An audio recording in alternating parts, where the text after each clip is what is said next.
Hello everyone, আরও একটি নতুন ভিডিওতে সবাইকে স্বাগত। আজকের ভিডিওতে একটি নতুন পিএইচডি অ্যাডমিশন নিয়ে আলোচনা করব এবং এই পিএইচডি অ্যাডমিশনটি শুরু হয়েছে গঙ্গাধর মেহের ইউনিভার্সিটি, সম্বলপুর, উড়িষ্যা, এখান থেকে। তো এখানে অনেকগুলি সাবজেক্টেই ভ্যাকেন্সি রয়েছে। ফর্ম ফিল আপ শুরু হয়েছে 24 ডিসেম্বর থেকে এবং এর ফর্ম ফিল আপের last date, form fill up করতে কত অ্যাপ্লিকেশন ফি রয়েছে, টোটাল ডিটেলস আমরা দেখে নেব। তো চলুন আমরা সরাসরি নোটিশটি ভালো করে দেখে নিই। গঙ্গাধর মেহের ইউনিভার্সিটি, সম্বলপুর, উড়িষ্যা, এখান থেকে পিএইচডি নোটিশ রিলিজ করা হয়েছে। Information bulletin and regulation, PhD programme, December 2024। তারপরে দেখুন এখানে এখানে কিন্তু বলা রয়েছে PhD programmes will be available in 17 major departments. তো অর্থাৎ এখানে কিন্তু 17টি ডিপার্টমেন্ট রয়েছে, সেখান থেকে কিন্তু এখানে নোটিশটা রিলিজ হয়েছে। তো তারপরে দেখুন এখানে কিন্তু প্রত্যেকটি ডিপার্টমেন্টের নাম দেওয়া রয়েছে এবং এখানে নাম্বার অফ সিটস দেওয়া রয়েছে। তো প্রথমেই রয়েছে অ্যানথ্রোপোলজি, এখানে 5টি ভ্যাকেন্সি রয়েছে। বায়োটেকনোলজি 3টি রয়েছে। কেমিস্ট্রিতে রয়েছে 5টি। কমার্সে রয়েছে 1টি। কম্পিউটার সায়েন্স, এখানে 4টি ভ্যাকেন্সি রয়েছে। ইকোনমিক্সে রয়েছে 5টি। এডুকেশনে রয়েছে 5টি। ইংলিশে রয়েছে 4টি। জিওগ্রাফিতে রয়েছে 3টি। হিস্ট্রিতে রয়েছে 2টি ভ্যাকেন্সি। ম্যাথামেটিক্সে রয়েছে 2টি ভ্যাকেন্সি। উড়িয়াতে রয়েছে 2টি ভ্যাকেন্সি। ফিজিক্সে রয়েছে 11টি ভ্যাকেন্সি।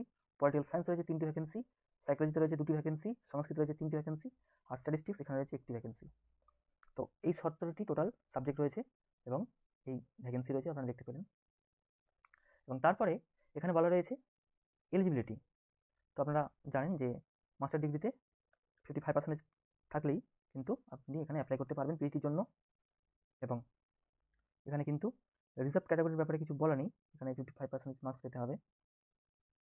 এবং তারপরে এখানে কিন্তু ইউজিসি নেটের রেজাল্ট যেভাবে বার হয় বা ইউজিসি নেটের যে নতুন সংস্করণ, এইভাবেই কিন্তু এখানেও অ্যাডমিশন হবে। যেমন পিএইচডি, শুধুমাত্র পিএইচডি প্রোগ্রামের জন্য যদি এলিজিবল হয়ে থাকে সেক্ষেত্রে কিন্তু এখানে তারা এলিজিবল।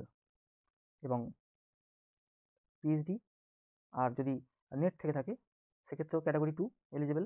আর যদি পিএইচডি উইথ জিআরএফ থাকে তাহলেও এলিজিবল, ক্যাটাগরি 1 পড়বে তারা।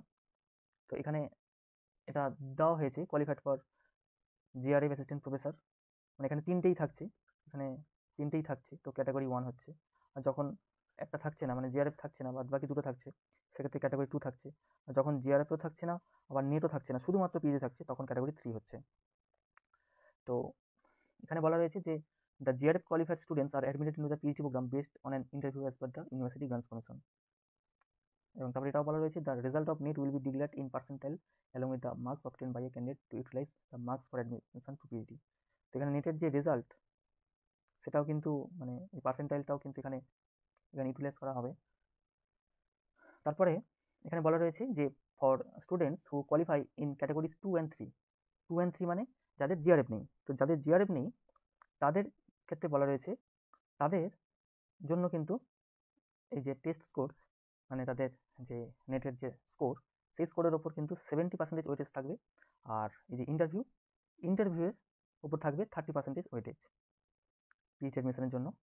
তারপরে the PhD admission will be based on the combined merit of net marks and the marks obtain in the interview.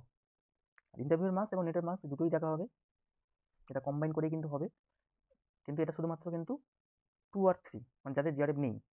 আর যাদের জিআরএফ আছে তাদের নেটের মার্কস দেখা হবে না, তারা সরাসরি ভাইবার মার্কস দেখা হবে।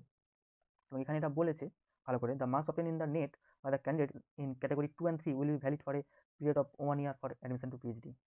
এবং এই যে নেটের যে মার্কসটা পাচ্ছে স্টুডেন্টরা, জিআরএফ ছাড়া যারা কোয়ালিফাই করছে, শুধুমাত্র পিএইচডি ক্ষেত্রে যারা কোয়ালিফাই করছে বা শুধুমাত্র পিএইচডি আর নেটের হিসাবে কোয়ালিফাই করছে, তাদের এই মার্কসটা কিন্তু শুধুমাত্র 1 বছরের জন্য ভ্যালিড থাকবে। আর এখানে এক্সামশনের ব্যাপারে বলা রয়েছে যে 5% মার্কসের এক্সামশন থাকছে, যেটা পরে বলা রয়েছে, প্রথমে বলা ছিল না, পরে বলা রয়েছে। তারপরে এখানে বলা রয়েছে the candidates who have qualified GATE, JEST, DBT, INSPIRE, NFST, NFSC, NFOBC, ICHR, ICPR, IS, SSR, ICMR, or any other national level exams and possess national state level fellowship are also eligible to apply। অর্থাৎ এই যে net আর PhD ছাড়াও আরও যে সমস্ত ফেলোশিপগুলো রয়েছে, বাদবাকি যত ফেলোশিপ রয়েছে তারাও কিন্তু এখানে এলিজিবল করতে পারবে। তারপরে এখানে কোর্স ওয়ার্কের ব্যাপারে বলা রয়েছে, এটা কিন্তু ফুল টাইম কোর্স। যারা এমপ্লয়েড তাদের এখানে বলা রয়েছে যে can be admitted or allowed to continue in the programme only if or she has been duly relieved and produce proof of that effect and produces proof to that effect। অর্থাৎ যারা employee তারা PhD তো part টাইমে মোডে করতে পারবে, কিন্তু এই যে পিএইচডি কোর্স ওয়ার্ক, এই 6 মাসের যে কোর্স ওয়ার্ক থাকে সেটা কিন্তু ফুল টাইম করতেই হবে। তারপরে বাকি যে ডিউরেশন 4 বছর 4.5 বছর, তো সেই ডিউরেশন কিন্তু সে পার্ট টাইম করতেই পারে, কিন্তু এই 6 মাসের জন্য কিন্তু তাকে ফুল টাইম থাকতেই হবে। এবং তাদের কিন্তু অফিসিয়ালি তারা যে সেই 6 মাসের জন্য তাদের টাইমটা ম্যানেজ করছে জব থেকে, সে উইদাউট পে রিলিফ কিংবা যেভাবেই হোক, তাদের কিন্তু অবশ্যই একটা প্রুফ আনতে হবে, যেটাকে অন্য ভাষায় এনওসি বলা যায়। এনওসি রেডি করতে হবে। তারপরে এখানে বলা রয়েছে অ্যাডমিশন, যেটা আগে আলোচনা করলাম সেই বিষয়গুলি বলা রয়েছে। এখানে মেরিট উপর বেস করে হবে, এখানে ভাইভা ভয়েস হবে, ইন্টারভিউ হবে বা নেট স্কোর হবে, সেটা বেসিসেই ফাইনাল মেরিট লিস্ট তৈরি হবে। এবং তারপরে এখানে বলা রয়েছে mode of obtaining application form. এই ওয়েবসাইটে গেলে কিন্তু অ্যাপ্লিকেশন ফর্ম রয়েছে, যেটা আমি এক্ষুনি দেখিয়ে দিচ্ছি। এখানে কিন্তু অ্যাপ্লিকেশন ফর্ম রয়েছে, এখানে অ্যাপ্লিকেশন ফর্মটা দেওয়া রয়েছে, অফিসিয়াল ওয়েবসাইটে গেলেও আপনারা পেয়ে যাবেন। তো অফিসিয়াল ওয়েবসাইট থেকে অ্যাপ্লিকেশন ফর্মটি কালেক্ট করে এটাকে কিন্তু আপনাকে ফিল আপ করতে হবে।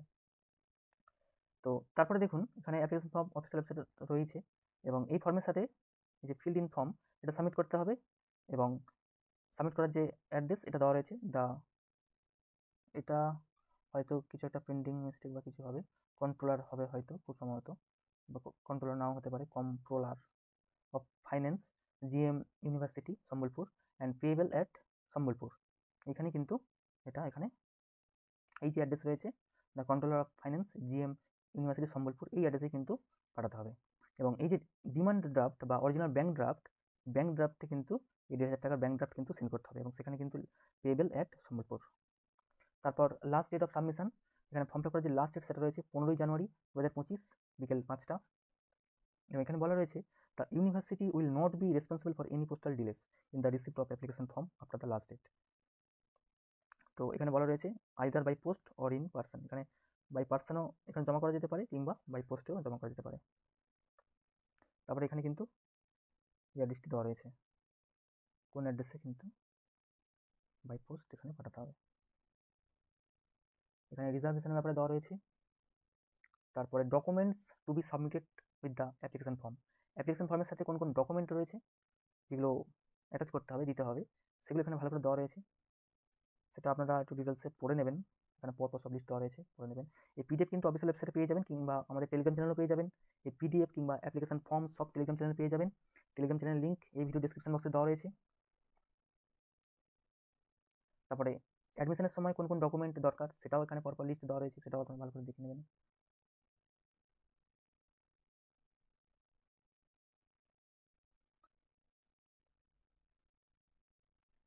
এখানে তারপরে বলা রয়েছে ইম্পর্টেন্ট ডেটগুলো দেওয়া রয়েছে, মানে শিডিউল অফ পিজি অ্যাডমিশন। যেমন ফর্ম ফিল আপ শুরু হচ্ছে 24/12/2024 অর্থাৎ 24 ডিসেম্বর থেকে, লাস্ট ডেট রয়েছে 15ই জানুয়ারি 2025। তারপরে last date of receiving the hard copy in the university counter or by post, এখানে হার্ড কপি পাঠাতে হবে। অ্যাপ্লিকেশন ফর্মটা যেটা ওয়েবসাইটে রয়েছে সেটা ফিল করে কিন্তু এখানে বাই পোস্ট অথবা বাই পার্সন এখানে কিন্তু হার্ড কপি পাঠাতে হবে। তো হার্ড কপিটা সাবমিট করার যে লাস্ট ডেট সেটাও রয়েছে 15ই জানুয়ারি 2025 আপ টু 5 PM বিকেল 5টা। তারপরে এখানে ইউনিভার্সিটি ওয়েবসাইটে এলিজিবিলিটি লিস্ট, অর্থাৎ কারা কারা এখানে এলিজিবল হচ্ছে এখানে ভাইভার জন্য, সেটা এখানে দেখা হবে। তো আগেই বলে রাখি এখানে কিন্তু কোনো রকম রেট হবে না, অর্থাৎ যারা নেট পরীক্ষা দিয়ে পিএইচডি কিংবা নেট কিংবা জিআরবি, যে 3টে ক্যাটাগরি, এই 3টে ক্যাটাগরির মধ্যে কোনো একটা ক্যাটাগরিতে কোয়ালিফাই করেছে তারাই শুধুমাত্র কিন্তু এখানে অ্যাপ্লাই করতে পারবে, বাকিরা এখানে অ্যাপ্লাই করতে পারবে না। কিংবা যাদের সেট রয়েছে কিংবা যাদের কিছুই নেই তারা কিন্তু এখানে অ্যাপ্লাই করতে পারবে না। এবং আরও কিছু ওখানে ফেলোশিপের নাম দেওয়া রয়েছে, ন্যাশনাল ফেলোশিপ, সেগুলো যদি কোয়ালিফাই করে থাকে তাহলেও তারা কিন্তু অ্যাপ্লাই করতে পারবে, বাকি এখানে অ্যাপ্লাই করতে পারবে না। এবং এখানে যে স্কোরটা দেখা হবে সেখানে কিন্তু নেটের যে পার্সেন্টাইল বা নেটের স্কোর সেটাই কিন্তু এখানে দেখা হবে। আর যাদের জিআরএফ তাদের কোনো রকম স্কোর দেখাবে না, সরাসরি ইন্টারভিউ। তো মূলত এখানে কোনো রকম রেট হচ্ছে না, সরাসরি ইন্টারভিউ হবে। তো তারপরে এখানে রিসিপ্ট অফ কোয়ারিজ, যদি কোনো ভুল থেকে থাকে, এই যে লিস্ট পাবলিশ করা হবে সেই লিস্টে যদি কোনো ভুল থেকে থাকে সেটা এখানে তার কোয়ারিজ রিসিভ করা হবে 23 জানুয়ারি। এবং তারপরে ফাইনাল এলিজিবিলিটি লিস্ট পাবলিশ করা হবে 24 জানুয়ারি। তারপরে ইন্টারভিউটি কনেক্ট করা হবে 27 জানুয়ারি সকাল 11:30 থেকে। তারপর ফাইনাল মেরিট লিস্ট, অর্থাৎ ইন্টারভিউর পরে ফাইনাল সিলেকশন লিস্ট বা ফাইনাল মেরিট লিস্ট পাবলিশ করা হবে 28 জানুয়ারি। এবং তারপরে অ্যাডমিশন হবে 29 জানুয়ারি, এবং ক্লাস স্টার্ট হবে 31 জানুয়ারি থেকে। এবং তারপরে আর কিছু নেই, এখানে বলা রয়েছে যদি কোনো কোয়ারিজ থেকে থাকে এই যে মেল অ্যাড্রেস দেওয়া রয়েছে এখানে মেল করা যেতে পারে। এবং এই যে অ্যাপ্লিকেশন ফর্ম, এটাকে কিন্তু অফিসিয়াল ওয়েবসাইটে ডাউনলোড করে ফিল আপ করতে হবে, বাই হ্যান্ড এটা ফিল আপ করতে হবে। করে কিন্তু এর সঙ্গে প্রয়োজনীয় ডকুমেন্ট দিয়ে নির্দিষ্ট ঠিকানায়, যেটা বলা রয়েছে ভিডিওতে দেখে নেবেন, ওই ঠিকানায় কিন্তু পাঠাতে হবে নির্দিষ্ট সময়ের মধ্যে। আর এই অ্যাপ্লিকেশন ফর্ম কিন্তু আমাদের টেলিগ্রাম চ্যানেল থেকেও পেয়ে যাবেন, টেলিগ্রাম চ্যানেলের লিঙ্ক এই ভিডিও ডিসক্রিপশন বক্সে দেওয়া রয়েছে। এবং ভিডিওটি যদি ভালো লাগে তাহলে লাইক আর শেয়ার করবেন, আর চ্যানেলে যদি নতুন হয়ে থাকেন তাহলে চ্যানেলটা অবশ্যই সাবস্ক্রাইব করবেন। আবার দেখা হয় পরবর্তী ভিডিওতে।